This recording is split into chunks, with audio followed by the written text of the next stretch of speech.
ganda ng mga ano nila, no? Tingnan yung mga dekorasyon nila. Ganda, no? Ilaw pa lang. Pag nagpunta pala kayo dito, dalawa pala ang gate nila. Kasi doon kami yung unang papasok sa unang gate nila. Puno na yung parking. Pinalipat kami doon sa pangalawa kasi dalawa daw ang gate nila. Dahil nagpupunta rito. Kaya nung dumating kami doon sa pangalawang gate, tamang-tama, isa na lang yung bakanteng parking. Pero yung iba hindi naman nagtatagal. Parang nagbibidyo-video lang, na kukuha ng mga pictures. Siyempre, alam niyo naman tayo, nagre-reels, diba? Ito, kami kaya nagaganda dito. Oh, maganda, no? Sarap pasyalan. Andiyan si Mickey Mouse, ang dami sila nagko-cosplay dito.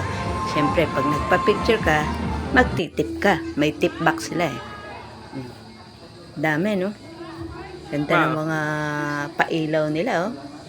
Para talagang Christmas na. Dati itong resort eh. Nandito yung swimming pool nila. Walang tubig, ginawa nila ng ganyan.